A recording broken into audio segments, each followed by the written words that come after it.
After my accident, a nurse held my hand because no one else came.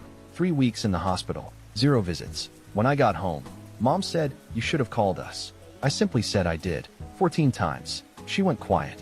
My name's Alex. I'm 29, and I want to tell you about the 3 weeks that changed everything I thought I knew about my family.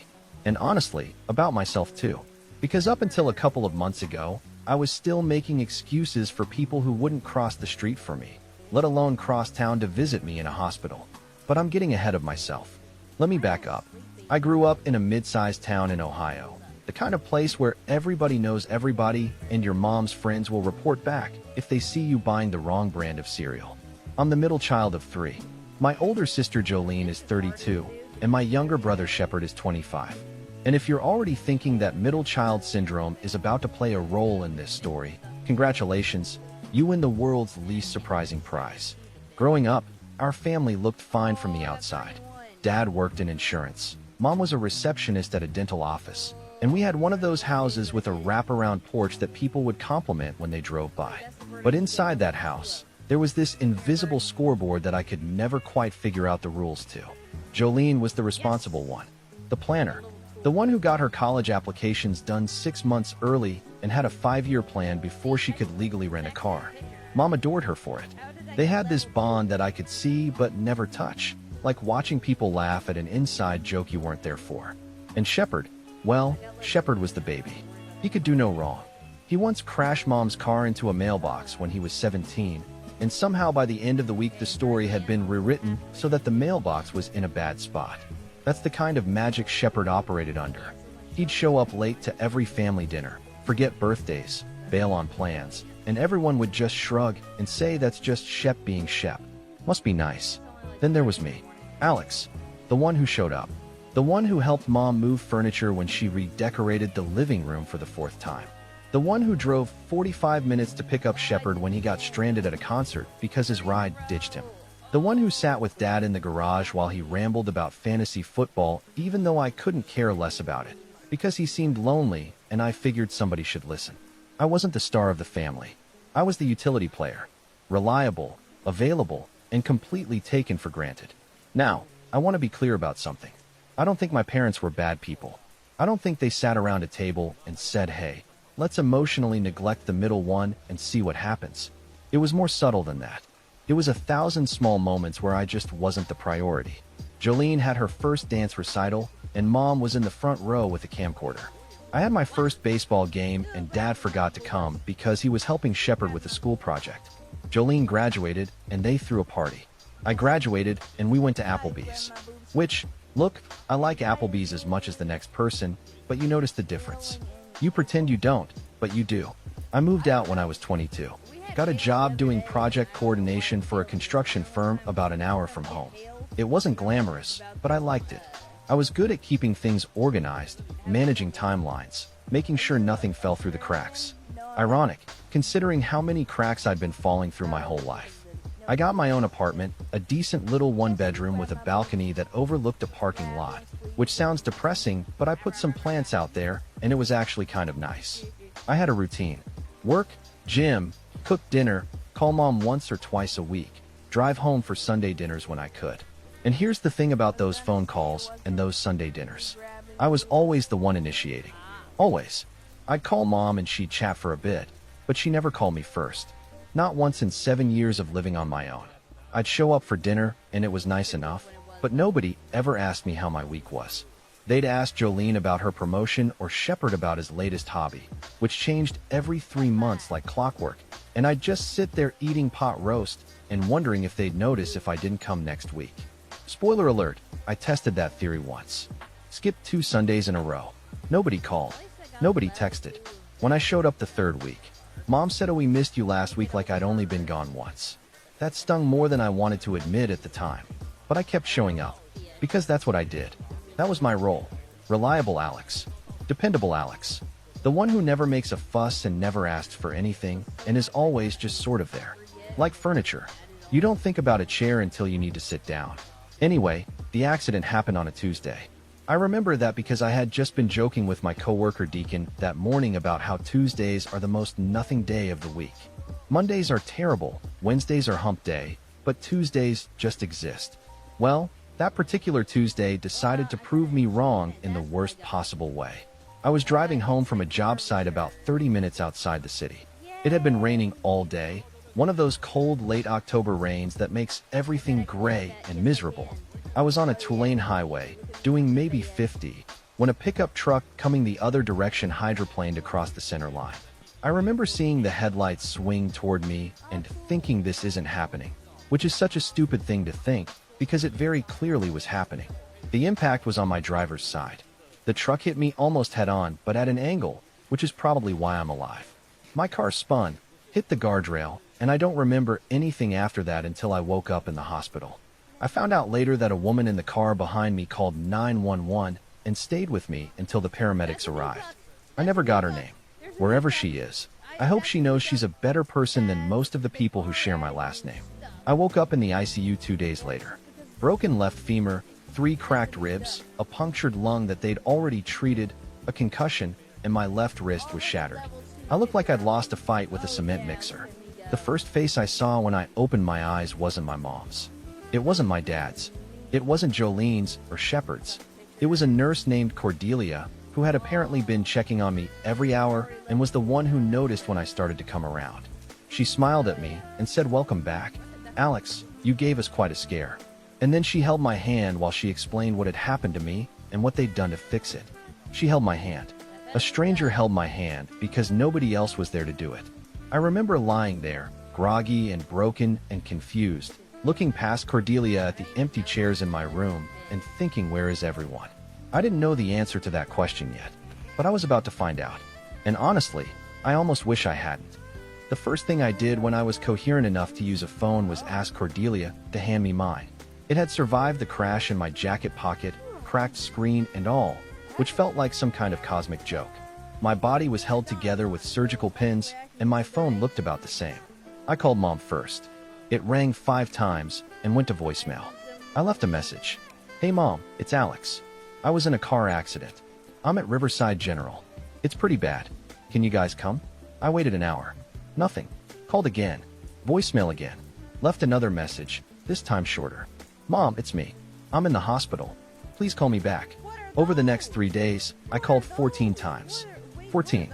I counted because at some point it stopped being about reaching them and started being about documenting something I wasn't ready to name yet. I called Mom 8 times. Dad 3 times. Jolene twice. Shepard once, because honestly I knew Shepard wouldn't answer and I was right. Out of 14 calls, I got exactly 1 response.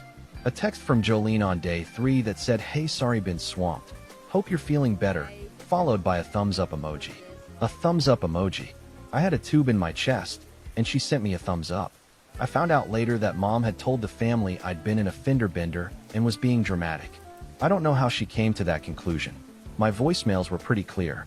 But somewhere between hearing Alex is in the hospital and processing what that meant, my mother decided that it couldn't be that serious, because if it were that serious, well, she'd have to actually do something about it. And doing something about it would require disrupting her routine, and God forbid anything disrupt the routine. Meanwhile, I was in the hospital learning how to breathe without feeling like someone was stabbing me with a hot poker every time my lungs expanded. My femur had been surgically repaired with a rod and screws, and the doctors told me I'd need months of physical therapy. My wrist was in a cast, and they weren't sure yet if I'd need a second surgery on it. I couldn't walk. I couldn't feed myself properly because my dominant hand was the one in the cast. I was dependent on nurses for everything, and I do mean everything. And if you've never had to ask a stranger to help you do the basic things you've been doing for yourself since you were 5 years old, count yourself lucky. Cordelia became my lifeline. She worked the day shift 4 days a week, and on those days she'd check on me more than she needed to.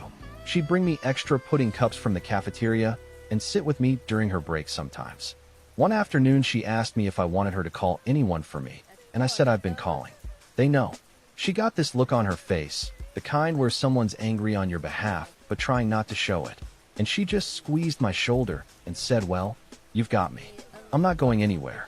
There was also a physical therapist named Harlan who started working with me about a week in. Big guy, former college linebacker, with the gentlest hands you've ever seen and a voice like a patient bear. He'd help me with my first attempts at sitting up, then standing, then taking a step with the walker. Every tiny milestone, he'd celebrate like I'd just won the Super Bowl. "Come on, Alex, one more step. You're doing incredible."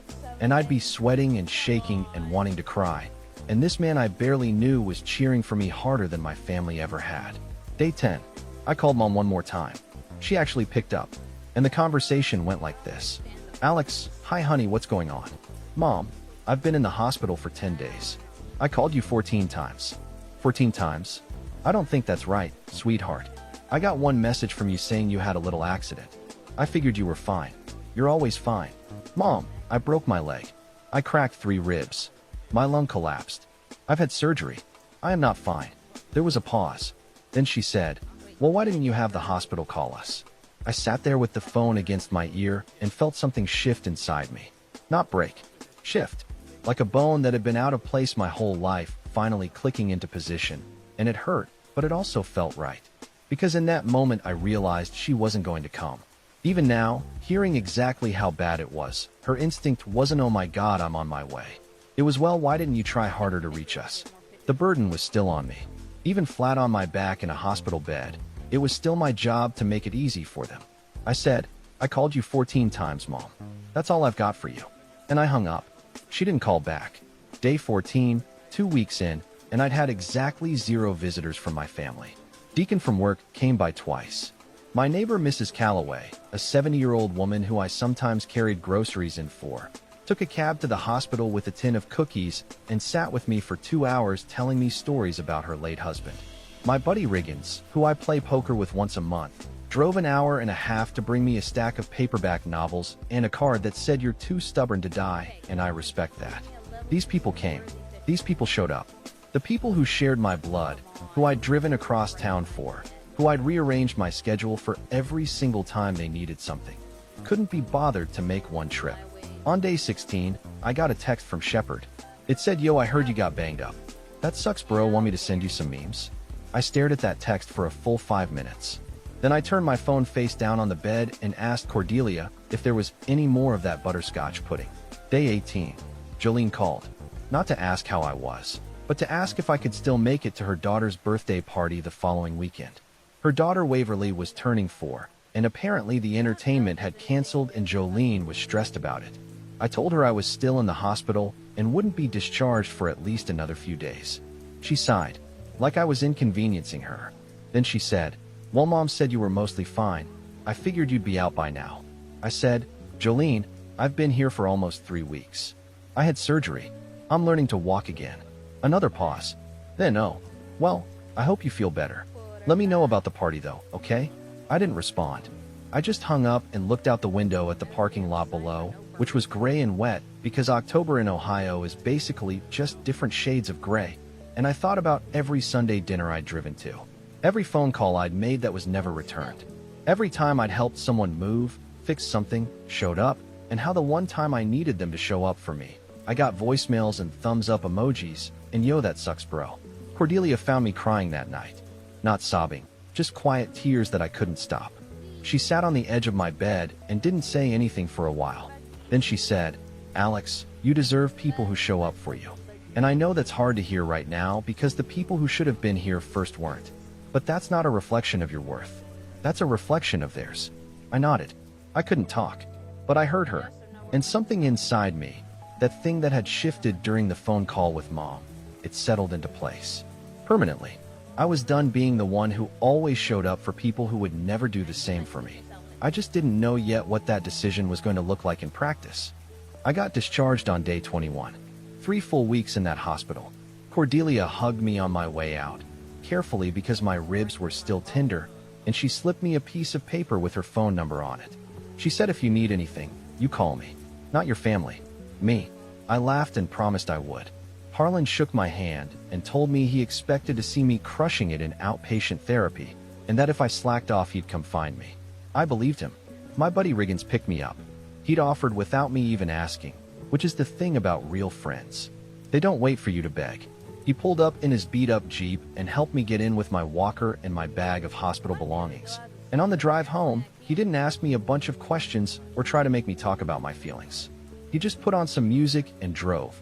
And when we pulled up to my apartment, he said I stocked your fridge. Nothing fancy.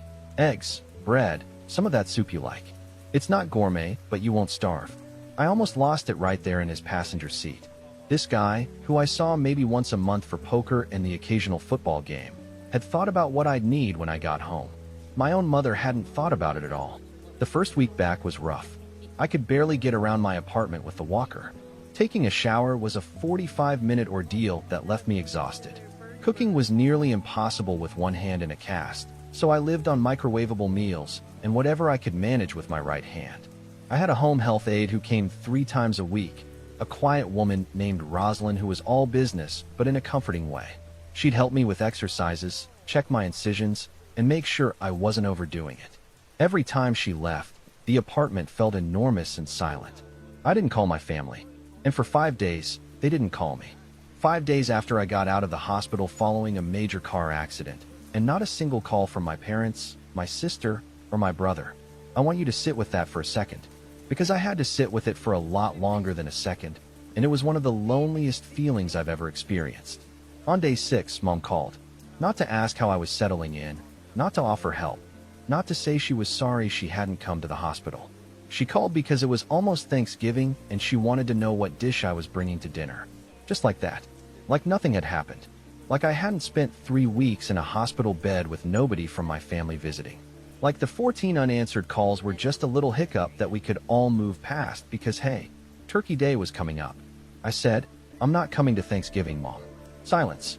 Then, what do you mean you're not coming? I mean, I can barely walk. I can't drive. And honestly, I don't really feel like sitting at a table with people who couldn't visit me in the hospital. More silence. Then the thing she always did when she was cornered. The pivot to guilt. Alex, you know how busy everyone's been. Jolene has Waverly and the new house. Your father's been dealing with his back. Shepard's been going through some things. We all have lives. You can't expect everyone to just drop everything. I expected one person to come, Mom. 1. In 3 weeks. She made it sound like I'd said something unreasonable. Then she said, well, I hope you change your mind about Thanksgiving. It won't be the same without you. Which was an interesting thing to say, considering 3 weeks without me in the hospital had apparently been perfectly fine. I hung up, and then I sat in my apartment with my walker beside me and my wrist in a cast, and I made a decision. I was going to stop waiting for my family to show up. I was going to build a life where their absence wasn't the loudest thing in the room. It started small. I threw myself into physical therapy like it was my full-time job. Harlan was true to his word and pushed me hard in outpatient sessions, and I pushed back harder. Within 6 weeks, I was off the walker and onto a cane. Within 3 months, I was walking on my own, slowly, with a limp that the doctors said would improve with time. My wrist healed without needing a second surgery, which was the first piece of genuine good luck I'd had in months. Work was understanding. My boss, a guy named Sullivan who ran our construction firm like a family, but actually meant it, had kept my position and put me on light duty when I was ready. I could do scheduling, coordination, and planning from a desk while I healed. He even set up a little workstation for me that was more comfortable than my regular desk. He said, Alex, you're one of the best coordinators I've ever had. The job will be here. You just get better. I started seeing a therapist. Her name was Dr. Patrice Linden, and she was this no-nonsense woman in her 50s who wore reading glasses on a chain and had a way of saying things that made you feel like she was handing you a mirror and saying, look at this. In our 3rd session, she asked me to describe my role in my family. And when I finished, she said, it sounds like you've been performing a function rather than being a person. And I just stared at her because nobody had ever said it that plainly before. She helped me understand that I wasn't crazy for being hurt. That expecting your family to visit you in the hospital after a near-fatal accident wasn't demanding or needy. That the years of one-sided effort weren't normal and they weren't my fault. And most importantly, she helped me understand that I was allowed to stop. I was allowed to put down the rope I'd been pulling and see who picked up the other end. Spoiler, nobody picked it up. I stopped calling, stopped texting, stopped driving home for Sunday dinners that nobody invited me to anyway. And I filled that space with people who actually gave a damn. Riggins and I started hanging out more regularly. Deacon and his wife Sloan had me over for dinner once a week. Mrs. Calloway from next door became a kind of surrogate grandmother, always bringing me food and telling me I was too thin, which is the most loving thing a 70-year-old woman can say to you. And then there was Cordelia. She texted me a couple weeks after I got out, just checking in, and we started talking. Not romantically at first, just two people who'd shared an intense experience and found that they actually liked each other outside of it. She was funny and sharp and had this way of calling me out when I was being too hard on myself. She'd say, "Alex, you're not a burden. You're a person who needed help. There's a difference. Stop confusing the two." After about 2 months, we went on our first real date. Dinner at a little Italian place where the owner knew her by name. She ordered for both of us because she said I had terrible taste in pasta shapes, which was both insulting and accurate. I'm a penne guy. She's a rigatoni loyalist. We made it work. By the time spring rolled around, I was in a different place entirely. Physically, I was almost back to normal. Emotionally, I was better than I'd been in years, maybe ever. I had people around me who cared. I had a therapist who helped me see clearly. I had a girlfriend who held my hand not because nobody else would, but because she wanted to. And I had a quiet confidence that I'd never had before, the kind that comes from surviving something that should have destroyed you and finding out you're stronger than you thought. I hadn't spoken to my family in almost 5 months when the phone rang. It was Mom, and what she said next set everything else in motion. Mom's voice sounded different on the phone. Smaller, somehow. Less like the woman who told me I couldn't expect everyone to drop everything, and more like someone who needed something. I recognized the tone immediately because I'd heard it 1,000 times growing up. It was her asking voice, the one she used when she wanted a favor but needed to frame it like she was doing you a privilege. "Alex, honey, it's Mom. I know it's been a while. I've been meaning to call." I didn't respond to that. I just waited. "Listen, we're having a family dinner this Sunday. It's important. Your father and I have some things we need to discuss with everyone, and I'd really love it if you could be there." I almost laughed. 5 months of silence. 5 months of not a single call, text, or carrier pigeon, and now she needed me at a family dinner because there were things to discuss. I asked what things. She got vague. "Just family stuff, honey. Financial things. Planning things. It's better if we talk in person." Now, I could have said no. Part of me wanted to. But Dr. Linden and I had talked about this exact scenario. She said that when the call came, and it would come, I should approach it with clear eyes. Not with anger, not with hope, just with clarity. So I said I'll think about it, and I hung up. That night I told Cordelia about the call. We were on my couch, her feet in my lap, because she had this thing about never wearing shoes indoors and always being cold. And she looked at me and said, "What do you want to do? Not what should you do? What do you want?" I said I want to go. Not because I miss them, because I want to see who I am in that room now. She nodded and said, "Then go. And if it's terrible, I'll have takeout waiting when you get back." I did some thinking over the next few days. And I also did something I probably should have done a long time ago. I started going through my phone records. Not in an obsessive way, just factually. I wanted to know the actual numbers. How many calls I'd made versus received. How many texts I'd sent versus gotten back. I went through 2 years of history. And what I found wasn't surprising, but it was staggering when you saw it all in one place. In 2 years, I had initiated contact with my mother over 200 times. She had initiated contact with me 11 times, and 8 of those were about logistics for family events. The other 3 were to ask me to do something. Fix the garbage disposal, help move a dresser, pick up something from the store on my way to dinner. 200 to 11. That's not a relationship. That's a customer service line. I showed the numbers to Dr. Linden. She didn't seem shocked, but she did say something that stuck with me. She said, "Alex, I want you to bring this clarity with you to that dinner. Not as a weapon, as an anchor. When they try to pull you back into the old dynamic, you hold on to what you know is true." Sunday came. Riggins offered to be on standby in case I needed an extraction, which he called Operation Save Alex from Emotional Garbage, and honestly having a friend like that is worth more than any amount of family obligation. I drove myself to my parents' house for the first time in 5 months. The drive felt longer than it used to, or maybe I was just more aware of the distance. Walking up to that porch, the one everybody always complimented, I felt steady. I had a slight limp still, barely noticeable, but I was aware of it. Every step was a reminder of the 3 weeks I'd spent in a hospital bed with an empty room. I rang the doorbell of the house I grew up in, which felt weird but also felt right. I wasn't going to just walk in anymore. Mom opened the door and did this exaggerated gasp. "Alex, oh my gosh, come in, come in." She hugged me, and it felt like putting on a coat that doesn't fit anymore. Too tight in some places, too loose in others. Dad was in the living room and gave me a nod and a hey. Son, like I'd just come back from getting the mail. Jolene was at the kitchen table with Waverly on her lap, and she said, "Hey Alex, you look good," in a tone that suggested she was surprised I didn't look worse. Shepard was on the couch playing something on his phone and said, "What's up?" without looking at me. Nobody mentioned the accident. Nobody mentioned the hospital. Nobody mentioned the 5 months of silence. It was like I'd stepped through a portal back into the old dynamic where none of it had happened, and I was just good old reliable Alex showing up like always. We sat down for dinner. Mom had made her pot roast, the same one she always made, and for a while it was just small talk. Jolene's new house, Shepard's latest job, which was something in marketing that he described in a way that made it sound like he wasn't sure what he did either. Dad's back, Mom's coworker drama. Nobody asked me a single question about my life. Not one. Then, halfway through dinner, Dad cleared his throat. That was the signal. This was why I was here. "So your mother and I have been talking," he said. "About the house. About retirement.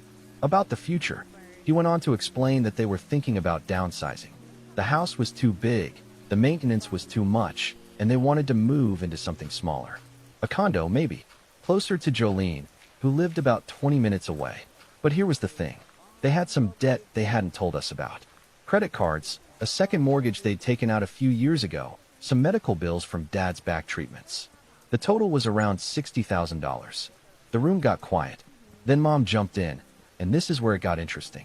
She said that they'd been thinking about how to handle it as a family, and that since Jolene had just bought her new house and Shepard was still getting established, they were hoping I could help cover the bulk of it. Let me repeat that.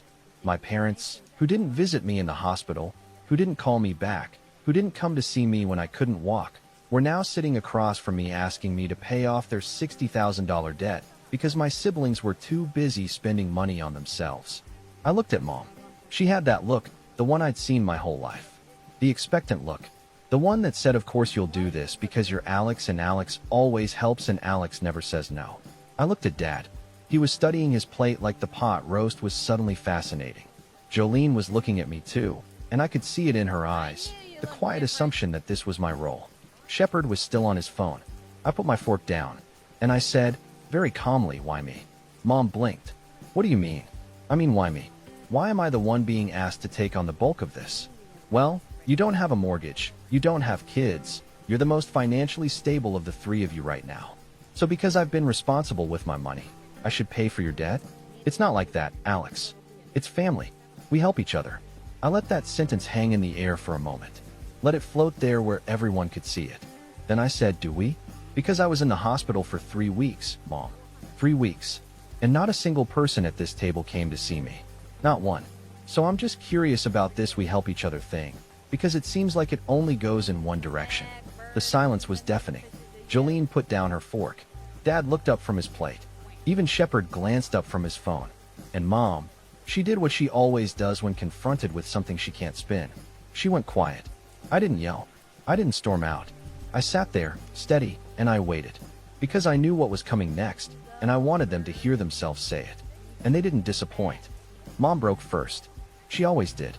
She said, "Alex, that's not fair. I told you, everyone was busy. You can't hold that over our heads forever." "I'm not holding anything over anyone's head. I'm stating a fact. I called 14 times. You didn't come. And now you're asking me to write a check." Dad tried next. "Son, we're not asking you to cover all of it. Just help where you can. That's what family does." I looked at him and said, "Dad, I love you. But where was family when I was learning to walk again? Where was family when a nurse had to hold my hand because none of you were there? Where was family when I was eating Thanksgiving dinner alone in my apartment because I couldn't drive and nobody offered to pick me up?" He didn't have an answer for that. He just rubbed his forehead and looked at Mom like she was supposed to fix it. Then Jolene, who had been quiet this whole time, leaned forward and said something that almost made me laugh. She said, "Alex, I think you're being a little dramatic. You were in the hospital, you weren't dying. People get into car accidents all the time." I turned to her and said, "Jolene, my lung collapsed. I had a metal rod put in my leg. I couldn't use my left hand for 2 months. I was in the ICU for 2 days before I even woke up. But you're right, I wasn't dying. I was just lying in a hospital bed for 3 weeks wondering why my family didn't care enough to show up. Silly me for thinking that mattered." She sat back in her chair. Waverly, blissfully unaware, was playing with a piece of bread. And then Shepard, of all people, decided to contribute. He put his phone down and said, "Dude, I texted you. You texted me, yo, I heard you got banged up. That sucks, bro. Want me to send some memes?" He shrugged. I mean, what was I supposed to say? You were supposed to come, Shepard.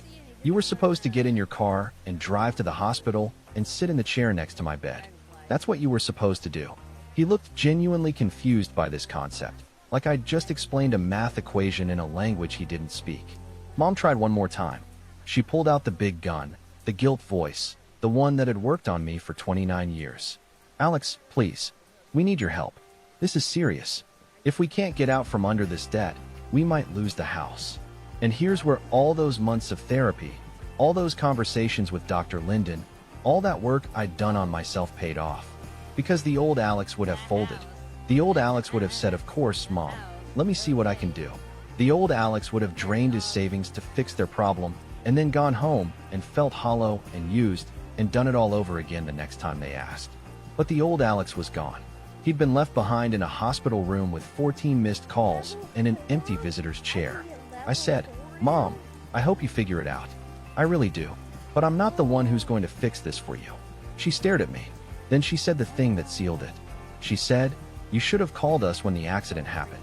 If you'd really needed us, you would have made sure we knew." I sat there for a moment, letting those words settle. Then I said, "I did call you. 14 times. You just didn't answer." She went quiet. Completely, totally quiet. And for the first time in my life, I saw something in her eyes that I'd never seen before. It wasn't guilt exactly. It was closer to recognition.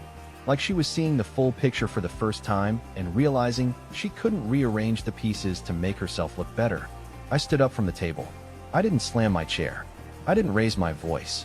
I said, "I love you guys. But I'm done being the person who gives everything and gets nothing back. If you want a relationship with me, it has to be different. You have to actually show up. Not just when you need something. All the time. And until that changes, I need some space." I walked out of that house with my slight limp and my steady heart, and I drove home. Cordelia was waiting with Thai food and a bottle of wine and a look on her face that said, "Tell me everything." So I did. And when I finished, she said, "I'm proud of you." And then she said, "You know what you just did, right? You set the chair on the other side of the table and told them to come sit in it. Whether they do is up to them." That was 3 months ago. Here's what happened since. Mom called me about a week after the dinner. Not to apologize, but to tell me that what I'd said was hurtful and that she didn't appreciate being made to feel like a bad mother. I said I wasn't trying to make her feel like anything. I was telling her what happened. She said she needed time to process, and I said take all the time you need. She called again a month after that. This time was different. She was crying, which I'd almost never heard from my mother. She said she'd been talking to a friend of hers, a woman named Gemma who'd apparently gone through something similar with her own kids, and that Gemma had told her some hard truths about how she'd treated me. She said she was sorry. Not the kind of sorry that comes with a but attached. Just, "I'm sorry, Alex. I should have been there. I don't have a good reason why I wasn't. I just didn't think about it.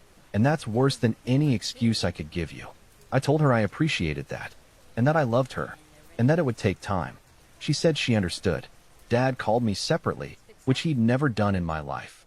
He said, "Son, I'm not good at this stuff, but your mother and I talked, and I owe you an apology." He didn't say much more than that, but from a man who communicates primarily through grunts and football commentary, it meant something. Jolene sent me a long text.